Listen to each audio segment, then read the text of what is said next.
नमस्कार, आप सुन रहे हैं न्यूज़ क्रांति और अब वक्त है आज के ऑडियो समाचार बुलेटिन आज क्या हुआ का। सबसे पहले एक नज़र देश दुनिया की तमाम बड़ी खबरों पर। आज हुई सर्वदलीय बैठक में विपक्ष ने उठाया किसानों का मुद्दा। इजरायली दूतावास विस्फोट का ईरान कनेक्शन आया सामने, हाथ लगे कई अहम सुराग।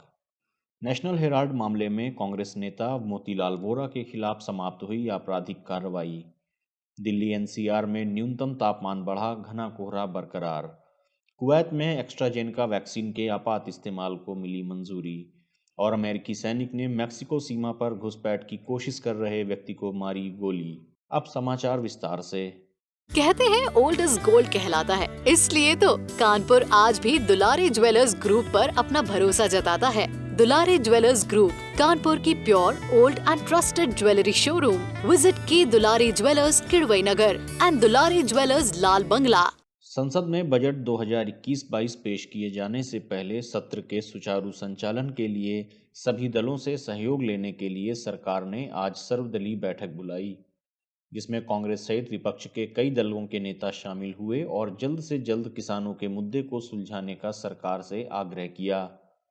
विपक्षी दलों ने सरकार को 2 माह से ज़्यादा समय से चल रहे किसान आंदोलन को समाप्त करने के लिए सरकार को उनसे बात करने का आग्रह किया और कहा कि जब तक किसान सड़कों पर हैं तब तक किसी भी दल के लिए संसद सत्र में सुचारू रूप से कामकाज करना आसान नहीं होगा। पीएम नरेंद्र मोदी की अध्यक्षता में शनिवार को हुई वर्चुअल बैठक में राज्यसभा में विपक्ष के नेता गुलाम नबी आजाद, द्रविड़ मुतेंद्र कंगड़म के आर बालू, लोकसभा में टीएमसी के नेता सुदीप बंदोपाध्याय सहित कई दलों के नेताओं ने किसानों से जुड़े मुद्दे को उठाया और सरकार से बातचीत कर तत्काल इस संकट का समाधान निकालने का आग्रह किया। राजधानी के पौष इलाके में स्थित इजरायली दूतावास के पास हुए धमाकों के मामले में पुलिस को अहम सुराग के तौर पर एक लेटर और सीसीटीवी फुटेज में 2 संदिग्धों के बारे में पता चला है। पुलिस के हाथ लगे लेटर में लिखा है कि विस्फोट को एक ट्रेलर के तौर पर लिया जाए। सूत्रों के अनुसार दिल्ली पुलिस की जांच टीम स्पेशल सेल को घटनास्थल पर एक लेटर मिला जो इजरायली राजदूत को संबोधित किया गया है और इसमें विस्फोट को एक ट्रेलर बताया गया है। इस चिट्ठी में ईरानी सेना के commander major general Qasem Soleimani और ईरान के परमाणु वैज्ञानिक डॉक्टर मोहसिन फखरीजदा का नाम लिखा है। पिछले साल अमेरिका ने एक ड्रोन हमले में जनरल कासिम सुलेमानी को बगदाद में मार गिराया था, जिसके बाद नवंबर में फखरीजदा की भी हत्या कर दी गई थी। पत्र के अलावा घटनास्थल से मिले सीसीटीवी फुटेज और दिल्ली पुलिस की शुरुआती जांच में पता चला है कि विस्फोट से पहले 2 संदिग्ध घटनास्थल पर आए थे। दिल्ली पुलिस ने कैब की पहचान कर ली है और चालक से पूछताछ कर दोनों संदिग्धों के बारे में जानकारी हासिल कर ली है। सूत्रों ने बताया कि दिल्ली पुलिस की जांच टीम ने विदेशी क्षेत्रीय कार्यालय पंजीकरण फॉरेनर्स रीजनल रजिस्ट्रेशन ऑफिस से ईरानी नागरिकों के बारे में पूरी जानकारी मांगी है। पिछले 1 महीने में जो भी ईरानी भारत आए हैं उन सब की जानकारी मांगी गई है। राजधानी में इजरायली दूतावास के निकट शुक्रवार की शाम विस्फोट की घटना के बाद भारत ने इजरायल सरकार को आश्वासन दिया है कि उनके दूतावास और उनके राजनयिकों की पूरी सुरक्षा सुनिश्चित की जाएगी और दोषियों को पकड़ने के लिए कोई कसर नहीं छोड़ी जाएगी। दिल्ली की एक अदालत ने नेशनल हेराल्ड मामले में कांग्रेस नेता मोतीलाल वोरा के खिलाफ आपराधिक कार्रवाई उनके निधन के परिप्रेक्ष्य में समाप्त कर दी है। अतिरिक्त मुख्य मेट्रोपॉलिटन मजिस्ट्रेट सचिन गुप्ता की पीठ भारतीय जनता पार्टी नेता सुब्रमण्यम स्वामी की ओर से मोतीलाल वोरा, कांग्रेस नेता सोनिया गांधी और राहुल गांधी तथा अन्य के खिलाफ दायर याचिका की सुनवाई कर रही थी। अधिवक्ता तरन्नुम चीमा ने मोतीलाल वोरा का मृत्यु प्रमाण पत्र अदालत में प्रस्तुत करके उनके सम्मान में कार्यवाही समाप्त करने का अदालत से आग्रह किया। मोतीलाल वोरा का 93 वर्ष की आयु में 20 दिसंबर 2020 को कोविड जनित बीमारी से निधन हो गया था। अदालत ने मामले की अगली सुनवाई के लिए 11 फरवरी की तिथि तय की है और कहा है कि अन्य आरोपियों के विरुद्ध मामला जारी रहेगा। राष्ट्रीय राजधानी में शनिवार सुबह न्यूनतम तापमान में वृद्धि दर्ज की गई और यह कल की तुलना में लगभग 1.5 डिग्री अधिक 5.4 डिग्री सेल्सियस दर्ज किया गया। हालांकि यह सामान्य से 4 डिग्री सेल्सियस कम है।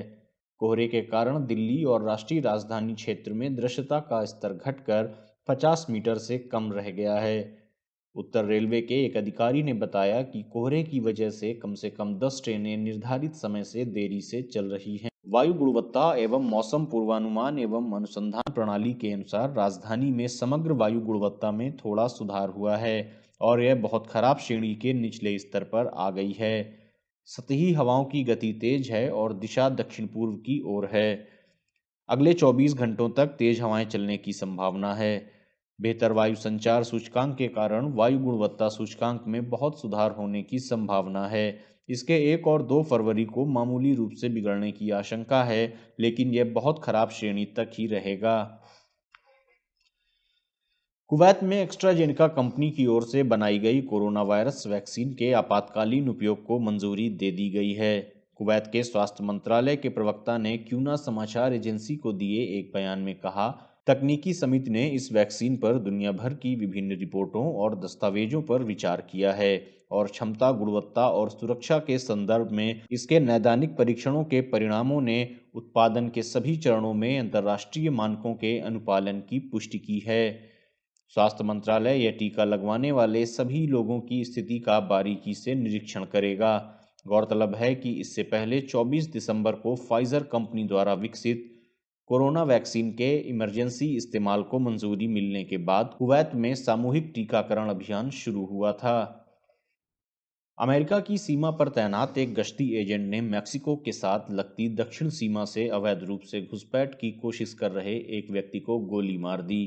सीमा शुल्क एवं सीमा सुरक्षा सीबीपी ने एक बयान जारी कर कहा कि 29 जनवरी 2021 को सुबह लगभग 8 बजे के आसपास टेक्सास के हिडाल्गो में सीमा गश्ती एजेंट ने एक घुसपैठिए को मार गिराया है। यह स्थान हिडाल्गो पोर्ट ऑफ एंट्री से लगभग 1 मील की दूरी पर है। प्रवक्ता के बयान के मुताबिक यह घटना तब हुई जब एजेंट ने एक घुसपैठिए को पकड़ने का प्रयास किया, लेकिन घुसपैठिए ने उस पर हथियार से हमला कर दिया, जिसके बाद एजेंट ने उसे पकड़ने की कोशिश में गोली मारी। उसे तुरंत स्थानीय अस्पताल में ले जाया गया, जहां उसे शुक्रवार सुबह मृत घोषित कर दिया गया। विज्ञप्ति में कहा गया है कि एजेंट को कोई चोट नहीं पहुंची है। घटना की जांच वर्तमान में सीबीपी और एफबीआई तथा अन्य विभाग कर रहे हैं। कहते हैं ओल्ड इज गोल्ड कहलाता है, इसलिए तो कानपुर आज भी दुलारी ज्वेलर्स ग्रुप पर अपना भरोसा जताता है। दुलारी ज्वेलर्स ग्रुप, कानपुर की pure, old and trusted jewellery showroom. Visit के Dulari jewellers, Kidwai Nagar and Dulari jewellers, Lal Bangla. आज क्या हुआ में ये थी देश दुनिया की तमाम बड़ी खबरें। अन्य खबरों व विस्तृत समाचार के लिए आप newskranti.com पर क्लिक कर सकते हैं।